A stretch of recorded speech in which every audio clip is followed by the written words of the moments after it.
Hello and welcome. This is going to be a very detailed Dragonite tank guide for the latest patch. I'm going to go over everything: race, mundus, food. We're going to talk about CP caps. We're going to be talking about resistance caps, the gear, all the skills, all the different options, what buffs and debuffs to look out for, and how to handle different situations. So everything you need to know is all going to be included here. The video will be probably quite long, so what I'm going to do is I'm going to break it up into different sections. So if you're just looking for information about skills, just looking for information about gear, you can find the links in the description below, the timestamps, so you can skip to the bits that you want to skip to. But if you just want to watch everything and just learn as much as you can about tanking, then this will be a great place to start off for you then. So we're going to look straight into it then, into our character sheet. Having a little look at the balance of health and stamina. I've got 31 in health, 33 in stamina. The ideal amount of health that you're looking for is between 35 and 38,000. Anything more than that is pretty much wasted. You're never going to be taking enough damage to knock you down completely in one shot from that, or to be in any kind of danger. If you're investing a lot higher into health, then you're going to start losing out on your magicka and stamina, and then your overall sustain is going to be less effective.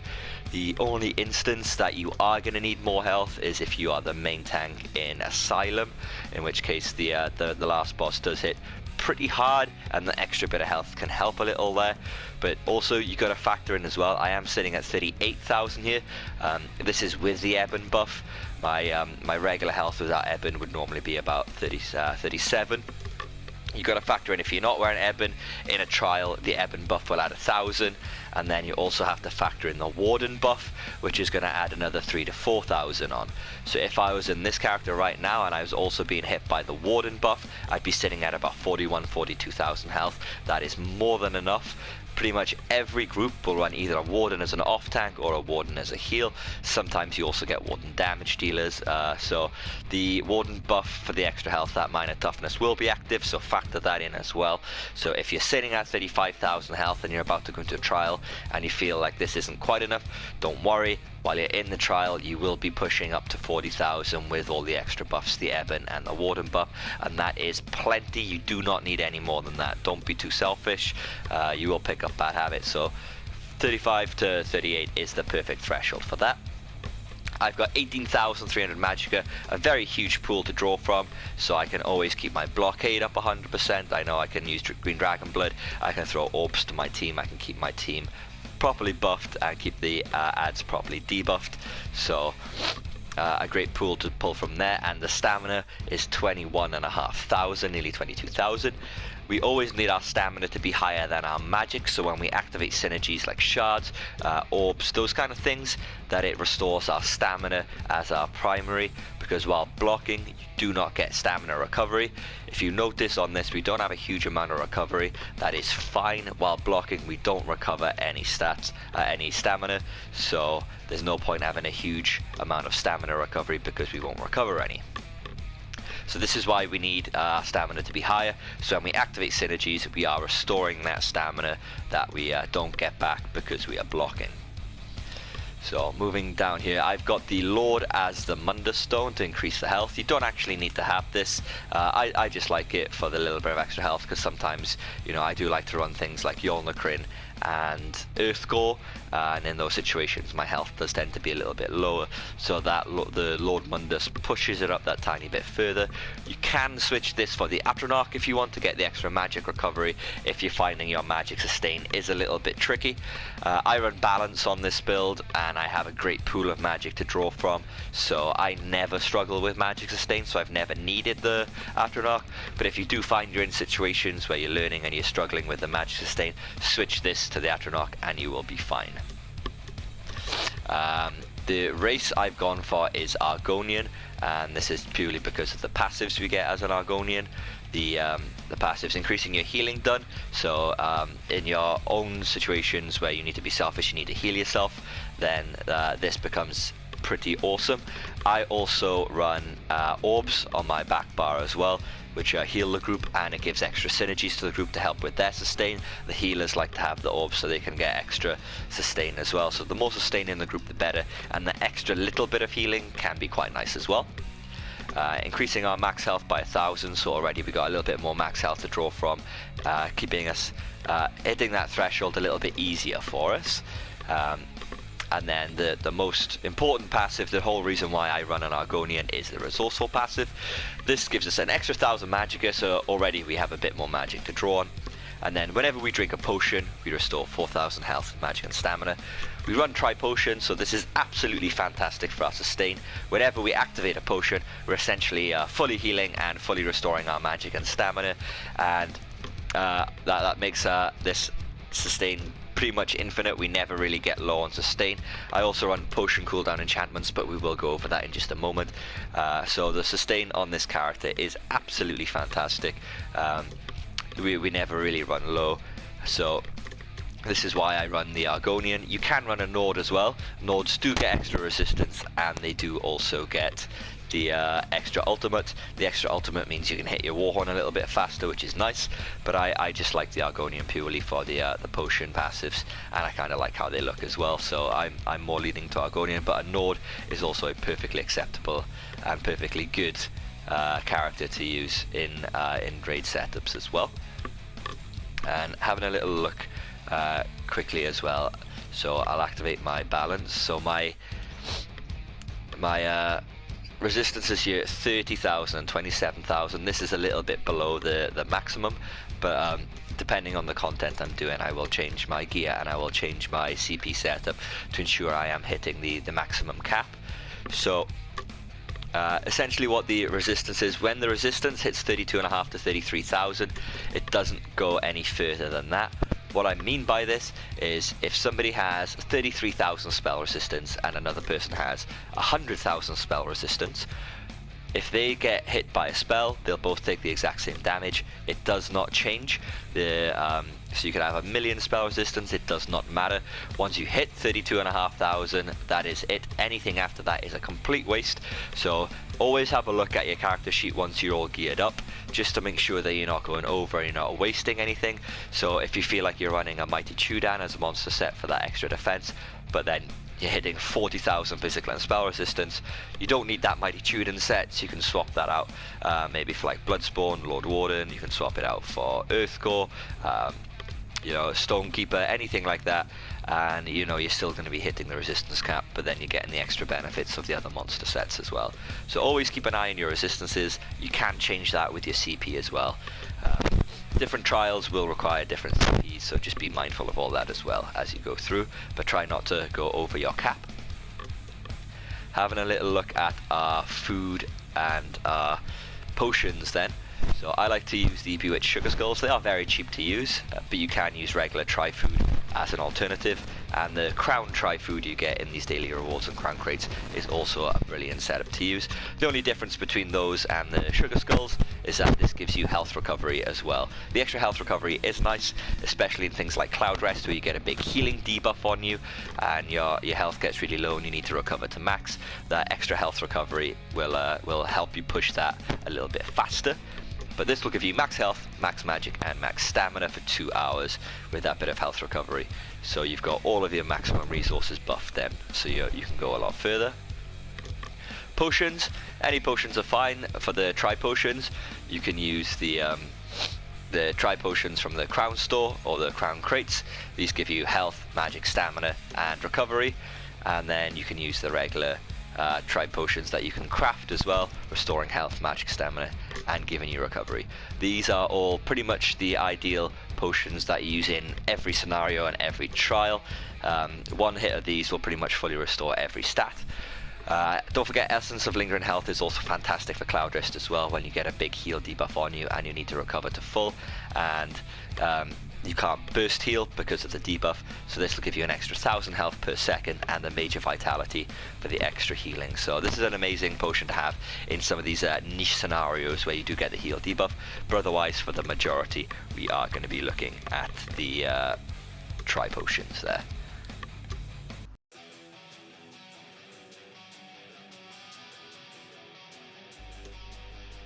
So we're going to have a little look at the skills that we use on this now and alternative skills. So on our main sword and shield bar we have Heroic Slash. This will give minor maim to anything you hit with it, reducing their damage by 15%. Try and keep this up 100% of the time. You don't have to do it on every ad. If you're in a big ad pool, you don't have to hit everything. I like to hit anything that's going to be threatening or hits hard, just to reduce that damage down a little bit. And you also get minor heroism, giving you an ultimate every 1.5 seconds for 12 seconds. If this is up 100% of the time, you generate ultimate a hell of a lot faster. And when we use ultimate on this build, we also get resources back. We get health, magic, and stamina. So the more ultimates we're using, the better our sustain will be. And because we're also running Warhorn, the better the group damage will be, which means the bosses will die faster. And if things are dying really, really quickly for us, that means we have less work to do and we carry on just being a lazy tank, which is nice, eh? So try and keep this up 100% of the time, mainly on bosses. Fantastic skill. Green Dragon Blood, this is our burst heal. Draw on your blood to restore 39% of your missing health, giving you fortitude, endurance, and vitality. So you get health recovery, stamina recovery, and more healing received, which is nice while it is active. But the main thing is the burst heal. Although it says it only heals you for 39% of your missing health, that is incorrect. It will heal you pretty much for 100%. It can hit with critical, so you can critical heal, and our champion points increase the critical healing as well. And also if we stack it with our Ignis Shield, where we get major mending, increasing our healing done even further. We pretty much always heal back up to full when we use this, so it's a bigger burst heal than it initially seems, so we definitely take this and run this. Ransack, this is our melee taunt, so we use this when we're in melee range to taunt our enemies. It gives them major fracture for 15 seconds and taunts them for 15 seconds. And it also gives you minor protection, reducing your damage taken by 8%, which is really, really nice. This is the morph that we'll use for pretty much all of the content in the game. The minor protection will help us stay alive a little bit longer. The fracture means our stamina damage dealers are hitting a lot harder as well. And obviously we need our enemies to be hitting us, not running wild and killing our group, so the taunt is key. We need to keep this up 100% of the time on anything we need to keep aggro on. The only time you look to swap this morph to the other morph is if your healers are unable to elemental drain. This could be in some situations in Bass Hard mode, for example, where elemental drain isn't an option. So keep in mind you may need to switch the morph to the other morph sometimes, but whenever we don't need to switch morphs, we'll use this one because that minor protection is amazing. I will also be showing you what the debuff and the taunt buff looks like at the very end as well with screenshots, so you know how long you have left on these buffs and when you need to reapply them as well. Unrelenting Grip, this will chain in adds at a distance. You cannot pull big things, you cannot pull bosses, so anything that's smaller, so if you're running through dungeons or running through trials and there's lots of small adds, you can just start ripping them in, put them in a nice stack, and then your damage dealers can melt everything in one go. Just get it all down and killed nice and quickly. Another amazing part about this skill, which not many people know and not many people actually utilize, is the Major Expedition, increasing your movement speed by 30% for 4 seconds. So VMAL is a great example of this, where you're trying to stack the Dreadstalkers, the Archer ads, onto the Sun Eaters or the melee ads. If you taunt them and then hit a chain, you can sprint across the map really, really quickly, because any ads with a range, they do have a limited amount of range, and if they're taunted, they will start running and follow you to try and keep in that maximum range that they have. So say their maximum range is 5 meters and you run to the left by 10 meters, then they will also run to the left 5 meters to meet that maximum range of 5 meters that they can hit you with. So this is a great way to stack ads that can't be chained on top of ads that need to be nuked to get a nice pile of things to go down really quickly. So you use chains to get that movement speed, so you can sprint across really, really quickly. Cloud Rest is another great example where you need to sprint to Zamaja and turn her around, hit her with a chain, and you'll be bolting across that map like a lightning bolt. It's amazing. Bass Hard mode, stacking up the minis, the extra speed buff, because if you chain something that can't be pulled like a boss, it doesn't actually cost anything. It's a completely free skill to use. So it's a completely free way of getting extra movement speed in trials to get things stacked up really, really quickly. So it doesn't cost anything and you move a lot faster, so it's a great way to do that. Ignis Shield, then call down your Earth Defense to get a damage shield to protect you and your allies. So the damage shield is fairly nice, but it's also great for the major mending, 25% extra healing. So if you need a burst heal, smack this first, then use the green dragon blood, and you're pretty much going to heal back up to full. So great little combination of healing skills you can use there. Warhorn, this is our ultimate on our main bar, an absolutely fantastic skill. Every tank should have this without fail. It is a needed skill, and everybody should be running and using this in trials. It's a bit of extra resources for everyone, which is nice. The extra 10% will squeeze a little bit of damage out, but it's mainly for that major force, increasing the critical damage by 15%. Everyone should be running this, and you should be rotating. Never stack these on top of each other. So if I'm running with a tank and 2 healers, 4 of us have Warhorns. What we do is we'll say 3, 2, 1 Warhorn, and then we'll use our Warhorn. This way we don't stack them on top of each other and we don't waste them. I'll show you what the buff looks like as well at the end in the pictures, so you can see when it is okay to use the next Warhorn. It is 10 seconds, but sometimes in the heat of things you can't count it in your head, so I'll show you the buff to look out for on your buff bar to count that down as well. Looking at our staff bar now then. So balance, I do recommend everybody take this skill. It is an absolutely fantastic skill. It does require 8 mages guild, and I am sorry that you may have to grind some lore books to get it, but I do recommend taking it. It costs you 5,000 health to use, but you get 3,000 magic back. The 5,000 health isn't a lot. It's only going to take us down to what, 32,000, 30,000. That's fine. We'll have heals on us anyway in a trial, so that'll instantly be shot back up to full, and we get our magicka back. So a lot of our skills do require magic, so after we use them we can just hit a balance and get our magic back. And then this will also increase our resistances by 5,280, which means we're a lot more tanky as well, and this lasts for 25 seconds. Again, I'll show you what the buff looks like at the end, so you can have a little look at this, but try and keep this up 100% of the time for the extra buffs, and I'll show you how to use this in just a moment as well. Energy Orb, this is our heal on the back bar. I tend not to run Vigor anymore, so I like to run Orb because it applies a synergy for our group to use as well. So we just shoot that orb out, it heals all of our group, and then they can activate a synergy for a big burst heal and to restore resources as well, which is really, really nice. This is our range taunt, so this is to taunt enemies that are far away. Try and put your range taunt on the exact same button as your melee taunt. That way, if you do have lag on your bar swap, or you try and taunt something but you're on the wrong bar, your taunt is always the same button, so it's always easy to taunt stuff. You know, no matter what bar you're on, you just press that same button and you're always going to taunt the ads or the minions, whatever. Blockade, we try and keep this on our bar pretty much all times as well, so whenever you're going to be tanking something that's getting killed.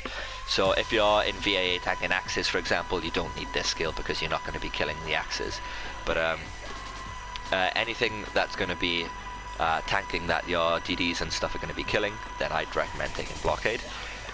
It basically can set enemies off balance for 7 seconds, which will be amazing if they heavy attack. They'll get a huge amount of resources back, and it'll increase their damage as well. The main thing as well is the triggering enchantments. A few patches ago, enchantments did change. Enchantments on a one-handed weapon, so that'll be sword and shield or dual wielding, you only get half the enchantment, whereas on a staff you do get the full enchantment. And if I put a blockade down and then switch to my sword and shield bar, as long as the blockade is hitting them, the enchantment from my staff will trigger and apply the major fracture, the crusher enchantment on them. So try and keep this up as much as you possibly can to make sure that your staff enchantment is triggering and your group can deal a lot more damage to the boss.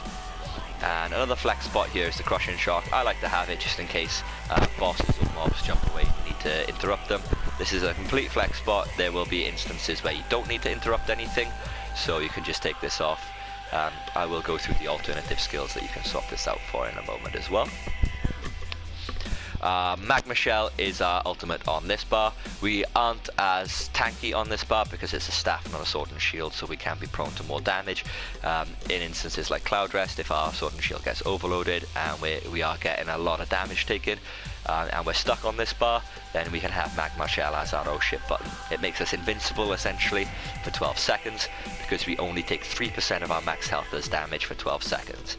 Your allies also get a damage shield as well, which is nice, but this is basically our god mode, so if anything is going down and we're in a little bit of trouble, just proc this and we're going to be invincible. So we can use it to get a res in a dungeon or a trial, and there's lots of different instances where we can use this and stay safe.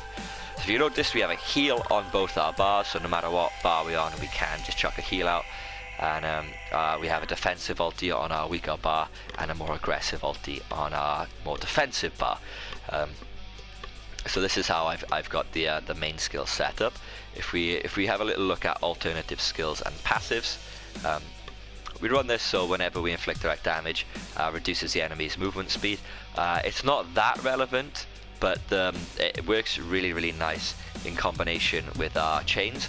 Essentially how it works is we chain something in really close to us, and then their movement speed is reduced by 30%, so they can't run away that quickly. So when we chain them in, they're super slow, so they will likely die to all the damage when we chain them in. So definitely take this passive here. Talons, this is an alternative skill that we can run. This will root enemies in place. So if you got loads of cats in VMOL, for example, if you got loads of mobs in a dungeon, you could just hold them all in place, and then your damage dealers can just nuke them down really quickly. It puts minor maim on all of them, which means they do a little bit less damage, which is also a little bit of a nice side bonus to this. And then your DDs can also activate a synergy, which will deal a little bit more damage as well. So a nice skill to take here. This is again a unique niche scenario skill, so you can put this anywhere you want on your bar in place of skills that you're not going to be using in that scenario. Protected plate reduces damage taken from projectiles by 50%. This I use in VMOL hard mode and Cloud Rest. When Rakat uses a machine gun, it hits really hard. If I activate this just before the machine gun fires, I take basically next to no damage. And also Zamaja, I find it helps the damage from the light attack and the heavy attack, so it just makes you a little bit more tanky and you take a little bit less damage, so you can survive that a little bit easier as well. Deep breath, this is your AoE interrupt. I only ever at the moment use this in VMOL on the twins, so whenever I'm tanking Skinrai and I've got 2 or 3 of the white ads that can cast the Jesus beam, if I hit the deep breath, all of them will get interrupted at once, save me having to try and randomly bash and hit the right one. I can just hit the deep breath and everything will get interrupted. There may be instances in the future where there will be multiple ads or multiple bosses casting at once, so deep breath will become more relevant, but it's a nice skill to have just as an AoE interrupt. Passives here then, increases the amount you can block by 10%, brilliant, we're a tank, we block. Increased healing received by 12% while our draconic ability is activated. This is going to be pretty much always active as well, so more healing, great. Extra health recovery, might as well take it, nice. And extra spell resistance, it's making us more tanky for free, definitely take this. And here increases the duration of the hidden heart abilities, which means we have a longer uptime of our major mending, which is nice. Whenever we cast an ultimate, we restore health, magic and stamp. This is absolutely fantastic, so with the extra potions and the extra sustain from potions and the resources back from the ultimate, our sustain is unbelievably great in this, so we always have a huge pool of resources to draw from. Earthen Heart abilities, whenever we cast it, our group gains minor brutality, extra bit of damage, nice, but we also generate more ultimate. As we said, more ultimate, more resources, more damage, perfect.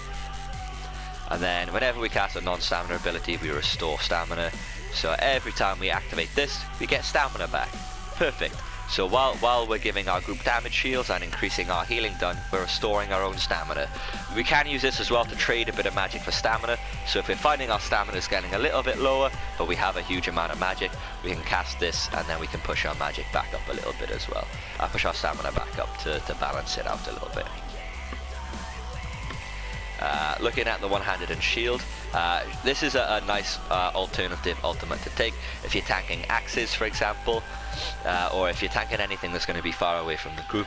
This comes online very quickly and it allows you to auto block everything at no cost for 5 seconds, so a nice little skill to take there.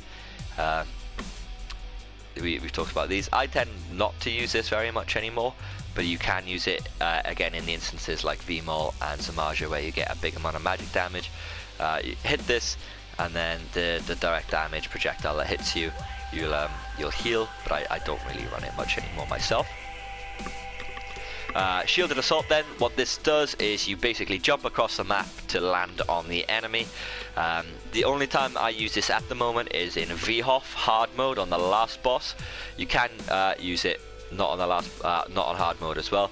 The boss will do a big knockback attack and hugely debuff you, but you need to close the distance really quickly. If you do not close that distance, he will jump, and if he jumps a certain amount of times, the whole group dies. So this is to close that distance instantly so he doesn't do that jump mechanic.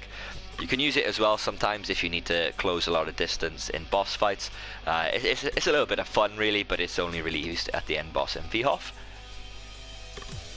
Fortress reduces the cost of one-hand and shield abilities and reduces the cost of block. Amazing, take this. Again, increases the amount of damage you can block, take this. Improves the bash and reduces the cost. The reduction of cost is essential because you will be bashing to interrupt casting enemies and casting bosses, so you definitely need to take this. Increases the amount of damage you can block by projectiles. Again, take this. This is all helping tanking and reduces the movement speed penalty of bracing. Sometimes you will need to move about while blocking. Definitely take this because you are super slow when you block and you need to get into position. So all of these you need to take. It all helps with what we do in our role as a tank. Destruction Staff, Crushing Shock, as we talked about, is a way to interrupt. Elemental Drain is awesome as well. Sometimes you will need to use Elemental Drain yourself. If you're tanking the portals in Vet Cloud Rest, for example, you can hit Elemental Drain on the shards and your damage dealer can kill them nice and quick. And also it may even free up a slot for a healer. If you're an off tank, you can run Elemental Drain and help them out as well. Not many of the passives are that useful, but you can take this one because you got an increased chance to apply concussion. But otherwise, you can take this passive as well if you use a Frost Staff instead of a Lightning Staff. I like to use a Lightning Staff because of the off balance, and it's you can heavy attack things really easy to get resources back. If you're an off tank, you can heavy attack the main boss and you're not going to steal taunt like you would if you're running a Frost Staff. Light armor, we take these two because we do run 5 heavy, 1 medium, 1 light. So a tiny bit of extra magic recovery there, definitely worth taking. And a little bit of extra spell resistance. The extra resistance is free, we might as well take it. All passives in the heavy armor line then, increasing your physical and spell resistance, increases the health recovery, and you just generally restore resources when you take damage, which is amazing. Increasing our max health, which is amazing, 12% extra max health. Increases the magic and stam our heavy attacks restore. We do get plenty of chance to do heavy attacks, so this is a brilliant skill as well. And then increases our healing received. Everything here just makes our life easier while we do what we do as a tank, so take them all. Ring of Preservation, you can take this, but you don't need it. It gives stamina recovery, which you don't actually get while you're blocking, and it also gives you minor protection, but our taunt does this as well. It's good for the group. If you're an off tank, for example, you can slap this in the group and they get that bit of extra recovery and a bit of extra resists. But otherwise, you don't need this if you're main tanking for just yourself. It only lasts 8 seconds and it does have a big cost as well. We take Banish the Wicked as a passive here, 9 extra ultimate every time we kill Undead, Daedra or Werewolf. So it's just basically in some scenarios, trials, dungeons, that kind of stuff, you just generate a lot faster ulti, more damage, more resources, as we've talked about before. Major skill then, Balance, definitely take this skill, always take this skill. It is amazing. It does give you the resistances and it gives you resources back. You can run the spiked armor instead of this. It gives the same resistance buff, but instead it costs a lot of magic, so your sustain will be a lot more difficult. Otherwise, just take Balance. Balance is a fantastic skill. And we can take this passive here, reduces the cost of it by 15%, so it knocks it down from 6,000 health to 5,100, so it costs us less health to use. Undaunted then, we take the Blood Altar. We can use this if the healer isn't running it. It's nice to drop it on the tail of the boss in VAS. You can use it in the portals, in Cloud Rest. There are scenarios where you will be using this. So it's just a way that DDs and everything will get the minor lifesteal, so they heal themselves. And then if they get knocked low, they can activate the synergy and pretty much fully heal from that synergy as well. Bone Surge, another interesting skill that you can use here to get a damage shield, and your allies can also get more damage shields stacked up with this as well. It's good for no death runs in dungeons and other scenarios where you may need to be that little bit more tanky. Take the passives here as well. You get more resources back when you activate a synergy. Free sustain, perfect. And also for running the 1 light, 1 medium and 5 heavy, you get extra overall resources, which is another fantastic thing to take. Unfortunately, you will need to level up PvP skill lines to 5, so if you are leveling up a tank, I do recommend doing it through the battlegrounds. That way you do get the extra alliance points and you get these skills leveled up as you go, because you need Warhorn. You can take Vigor. It is a slow heal over time. It doesn't heal a lot. It's only 6,000 over 9.5 seconds, which is why I much prefer the healing orb, because it also gives a synergy, but it's another healing that costs stamina, so you can use this for your group as well. Purge, you will be surprised how often you might need to use this.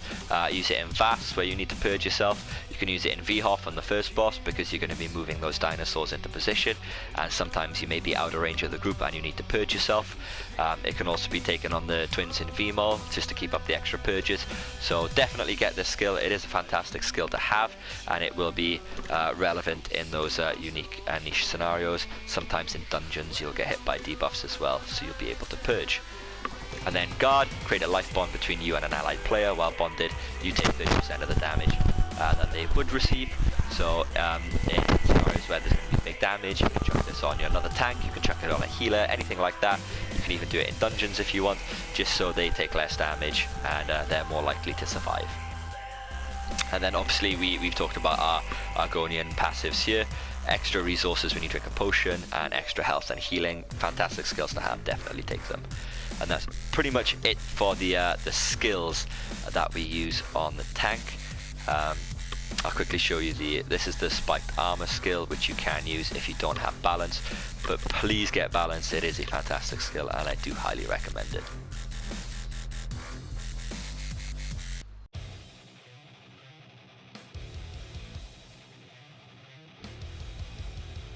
Okay, we're going to have a little look at the gear that we can use now as a tank.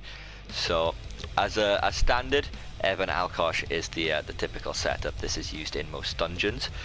So what do these actually do? What do these mean? So Alkosh, it's a medium armor set, so you need to take this on your jewelry and your weapons. So sword and board and staff, and on the jewelry. What it does, you mainly use it for the 5 item synergy. When you activate a synergy, send a shockwave from your position. The damage is irrelevant because it doesn't hit that hard, but the whole thing is reduces the physical and spell resistance of an enemy hit by 3,000, which means your damage dealers are going to hit a hell of a lot more. That 3,000 resistance debuff is massive. It applies a hell of a lot of damage. This needs to be up 100% of your time.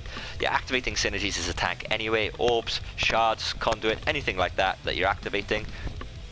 You're essentially dealing a huge amount of damage for your group by doing this. So Alkosh is a fantastic set to take. The only time you take this off is if you are in selfish scenarios where you're going to be far away from the group and there's no synergies, there's no point running it, so you can drop it. I use a lightning staff over an ice staff. While the ice staff is okay and it can help you block a little bit more damage, I find your sustain is a hell of a lot better with a lightning staff because the heavy attack is nice. You get the off balance with this as well, with the blockade. I much prefer the lightning staff, and you can heavy attack things without stealing taunt from your partner tank as well. So I always go lightning staff over everything else. We go infused on the back bar with the crusher enchantment.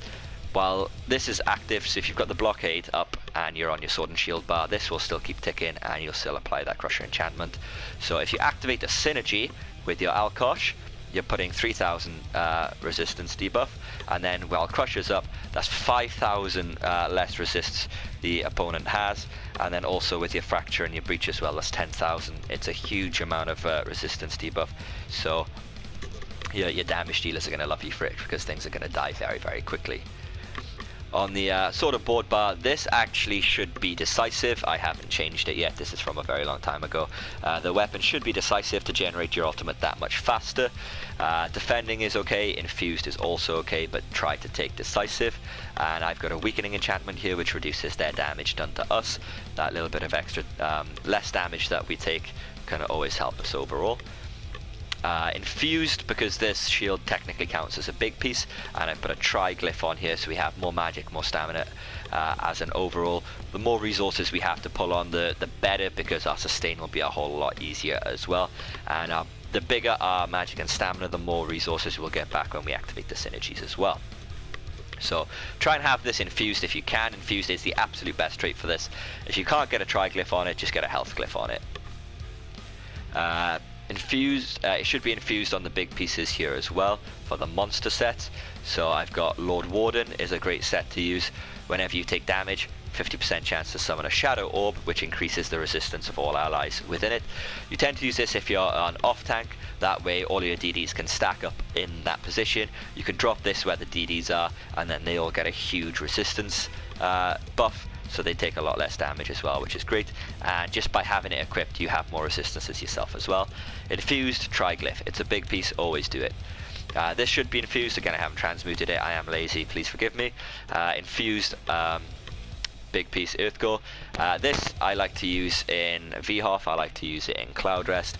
There's a lot of scenarios where you may just need that big burst heal on yourself. So whenever you heal yourself or an ally that's under 50%, it starts raining blood all over you. It is quite brutal, it is quite cool, and you get a huge heal. So if you are on your own in Cloud Rest, if you're getting heal debuffs, anything like this, Earthgore can smash you straight back up to full. It is a great set. I do like to run this quite a lot. Vykosa, we used to use this a little bit, we don't use it too much anymore now. I like to use it on the dragons as a main tank in Sunspire.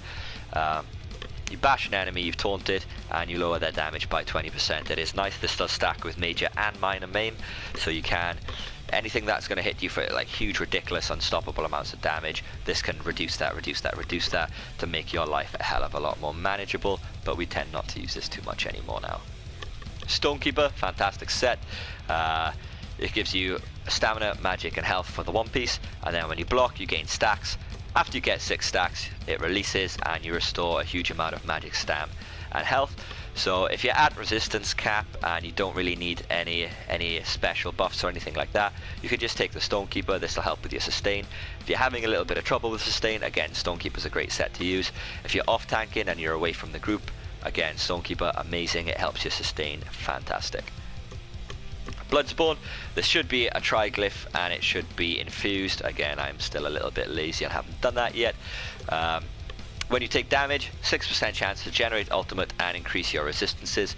This does proc very often. We do take quite a lot of damage as a tank, so this ends up having quite a lot of uptime. You get a huge physical and spell resistance buff, so make sure you account for that in your resistances as well. If you look on the right, I'm at 25 and 22 physical and spell resistance. When this triggers, that's going to put me up to 31 and 28.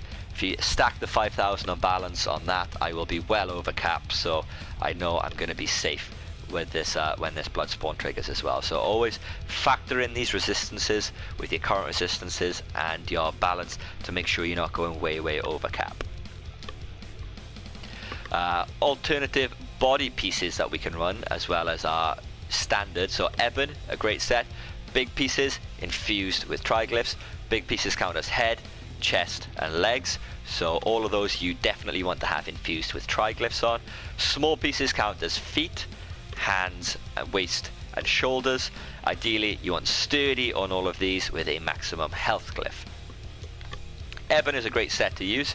We get health, healing taken, and then the entire group will get extra health as well. So an extra 1,000 health per group. Everyone should have this, whether it's in a dungeon or one of your tanks in a trial. One of the only instances where we don't want to use Ebon is in Vet Cloud Rest, where we get the heal debuff and you need to heal up to full, in which case the extra health can be a bit of a hindrance because it's more healing that needs to be done. Alternative sets that we can look to take instead of this. Plague Doctor, again, ignore the traits, they should be infused with triglyphs. Plague Doctor, it gives you a huge amount of extra health yourself. Use this if you need to be very, very selfish in a trial.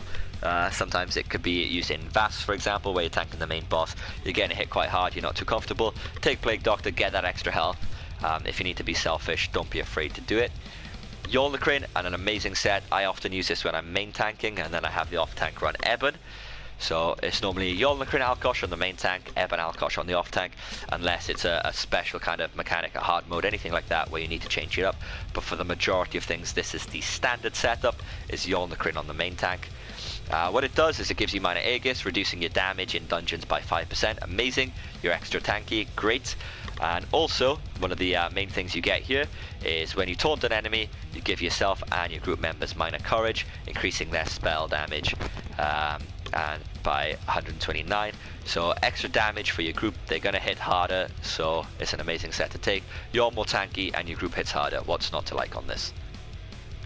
Torux decreases the cooldown of your weapon enchantment, so you will actually have 100% uptime on Crusher while you have this. This is a nice set to use. I like to use this in Cloud Rest as well. If you don't want to take Eben, for example, so this is a nice alternative to take to keep that Crusher uptime, keep that extra damage for your group. The more damage your group does, faster things die. Leeching, this is a selfish set. When you take damage, you get a pool of clouds, a cloud of leeching poison, under the enemies, and it hits them and heals you. It's a huge amount of healing. It is actually a really, really great selfish set, especially for large crowds, large ad pulls. This is fantastic. It's also quite nice if you're off tanking VSS as well and you're struggling a little bit with the ads. It's a great way to keep yourself healed up through that. It is a selfish set, so it's not recommended for score runs, but for prog runs, and if you feel like you need to be that bit more selfish, it is a nice set to use. And then also Battalion Defender. This set is when you successfully block, every second you heal yourself or an ally. It's a great set when you're taking a lot of damage. It can keep you healed, keep your group healed. It's a selfish set, but it's a nice set that can help out with survivability. I do also recommend, if you are going to be pushing the harder endgame content, to get a copy of your main tanking gear in Well Fitted. The reason for this is in Cloud Rest, for example, and there's other scenarios where you're going to be dodge rolling quite often, then it reduces the cost of that dodge roll, so you're able to do it more frequently without having all of your resources destroyed. But don't worry about that yet. Mainly go for that once you're ready for the endgame. There's a lot of sets to get, a lot of traits to sort. It does take a very long time to get your tank set up and sorted. However, once that is fully finished and fully done, then it's very little variance patch to patch. With each patch changes, your sets pretty much remain the same, your skills pretty much remain the same. So it's a lot of investment to get a tank online, but once that tank is online, once it's all set up, then you're pretty much set to go for a long time. Then there's very little variance in what happens in regards to tanks. Unlike damage dealers who have to get new sets, learn new rotations, etc. for every patch, you're pretty much set to go permanently. We're going to have a quick look at the enchantments and the traits that I've put on the jewelry here. So I like to run reduced cooldown of potions. At the moment my potions come online 18 seconds faster than normal, and this is because I've got two Harmony enchantments, one infused. That one infused increases the effectiveness, which means my potion is coming online 3 seconds faster. I absolutely love this setup. It's a brilliant setup to use. The quicker our potions are online, the quicker we can just fully restore our resources. And it makes our sustain absolutely fantastic. I do not rate the reduce the cost of block enchantment, because blocking is pretty much, you know, it doesn't cost anything anyway, because we have a lot of passives, we have champion points that reduce that cost, so I don't really rate using these. And a lot of the time we block heavy attacks and things, but then we take off our block to heavy attack, we apply different debuffs, we move around a lot, and then that enchantment is kind of gone to waste then, if that makes sense. So I really like the reduced potion cooldown, because instead of reducing the cost of block to help our stamina, our potions come online a lot faster, which means we restore a hell of a lot more stamina than we've saved by the cost of blocking, but we're also getting magic and health back as well. So it makes much more sense to me to use the reduced cooldown, because any resources that you'd save from the reducing the cost of block, you get that back and more by using the potion, but you're also getting other resources back as well. Harmony is an absolutely fantastic trait. Increases the healing and resource restore of the synergies you activate. So if you activate a blood altar, you heal to full. If you activate orbs or shards, you get a gigantic amount of stamina back. It is insane. It's really, really nice to see. So I love the Harmony trait. Get loads and loads of resources back when you activate those synergies. And then I've got one infused just to get those potions online that tiny bit faster. Alternative things you can do for your jewelry then, ignore this as just a lot of crap that I've acquired here. I like to have Swift as well. I also need to change the enchantment on this, but Swift is really nice. There will be some scenarios where you want Swift jewelry. You can do that in score runs where you need to clear it very, very, very quickly. Stacking adds up really quickly. In Vast Hard mode, for example, if you're off tanking, getting those adds in place, the Swift can help you bolt around the map really, really quickly, and it can get those adds stacked up nice and fast for you. But yeah, that's basically it for the jewelry. I do actually want to test this set out. I haven't tested it yet. The Grave Guardian, summon a stone aura while blocking, increasing your group's physical and spell resistance. If I stack this with Lord Warden as well, my group is getting an extra about, like 8 to 10,000 resists. So in no death runs in dungeons, for example, or if you're doing a prog group and you need people to be extra survivable, then this could be a great set to try to increase your group's resistances. I haven't tested it yet, so I haven't had a chance to really experiment with it, but stacking this, with the minor protection from the Ring of Preservation, the Fighters Guild, you can put a lot of resistances on your group to make them ultra tanky, so this is something that we can experiment with in the future.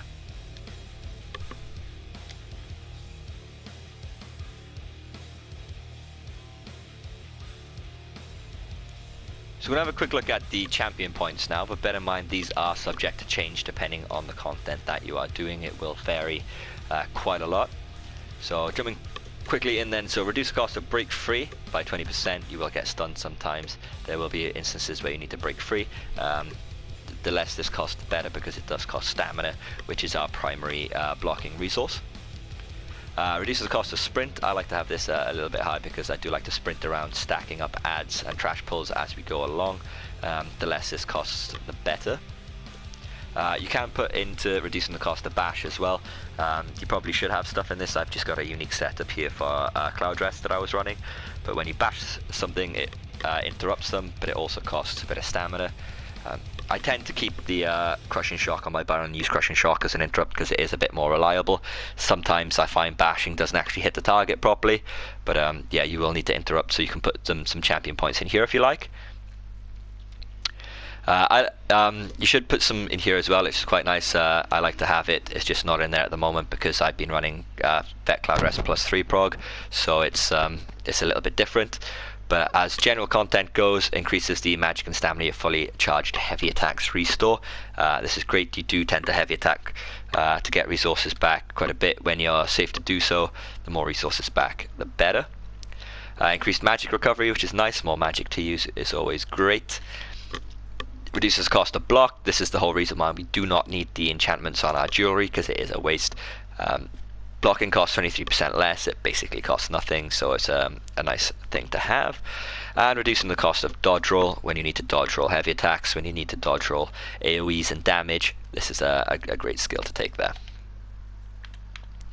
Increase your healing done by 14%. More healing done the better. And increased critical healing, which is also awesome because remember our green dragon blood can critically heal, so this is a nice skill to have there as well. Champion points, I mean. The rest of these, they aren't kind of that relevant. Increases the damage done with direct attacks, and just put these wherever you feel comfortable. If there's any kind of passives up here that you want to take, just feel free to assign your champion points how you please, but the blue tree isn't too relevant for us. Red tree then, this will change completely depending on what trial you are doing. I will post a picture at the end of red CPs for different trial setups, but bear in mind that it will change depending on the trial. You take different kinds of damage in different scenarios, but a good balance between hardy, elemental, defender, thick-skinned a bit more ironclad than spell shield, and then normally at least 11 in quick recovery is a great kind of setup to have in regards to your champion points. They're all subject to change, they're all personal preference. The more you tank, the more you'll start getting a feel for things and how you like to actually play the game. So just take a bit of time with it, have a little bit of fun with it, and then if you feel like, oh, I'm getting quite a lot of damage from physical hits, I'm going to put it bit more into my physical resistances, or I feel like I'm not getting healed quite enough, so I want a bit more in quick recovery, that kind of stuff. Just play about with it, just find that threshold that you feel comfortable with. That's not as important and huge as it is for damage dealers, because it's all about their DPS and damage. As long as you're staying alive, you just play about with your champion points till you find that kind of balance that you're really happy with then, okay?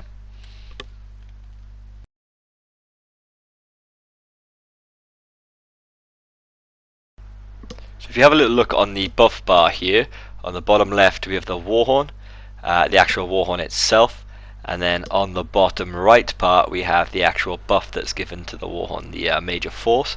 So once that reaches 0, that's when we know the buff has run out and it's safe to apply the next Warhorn. Having a little look at this one here then, on the bottom right of our buff bar, that will be the balance skill. So after we activate balance, the 3 seconds, 2 seconds there is how long we have until our penalty for healing is removed. And then the one on the left of our buff bar is the armor, that we get the extra resistances from activating balance.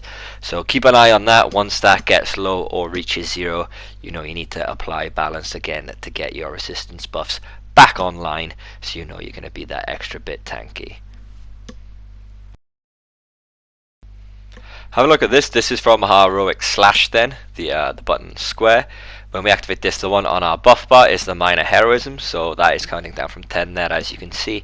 Once that reaches 0, we need to reactivate it. That one on our buff bar is our extra ultimate generation. If we have a look at the actual debuff bar at the top under the target Bone Goliath, the one on the right is the minor maim, so that 10 seconds is his damage reduction. The one on the left is the enchantment from our weapon, which is further reducing the damage. Keep an eye on those. The 10 is the minor maim on the buff, and the 10 on our buff bar is heroism.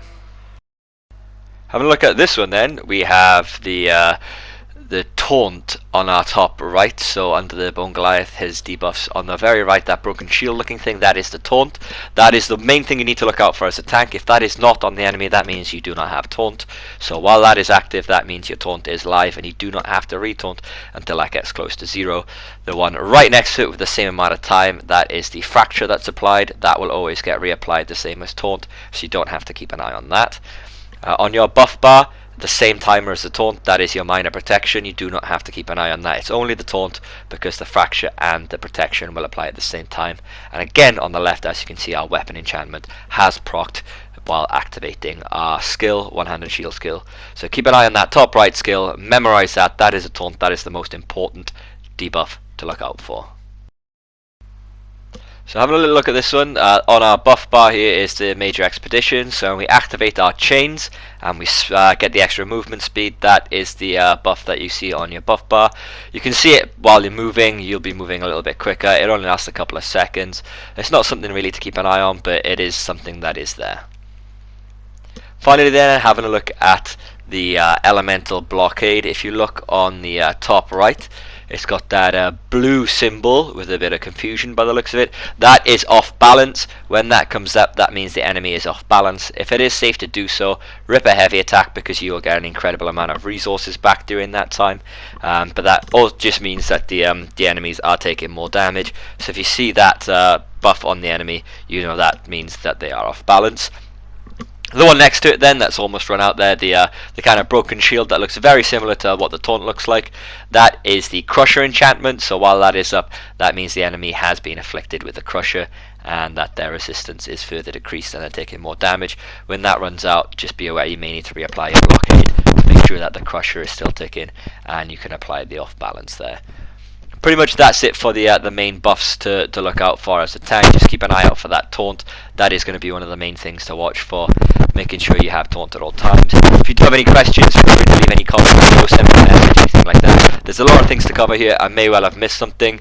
I have tried this new recording style in Chef Factory, so if it's worked, great. If not, I do apologize. Leave any feedback, any questions, anything you can to help, and I'll try and get as much more content up as I can.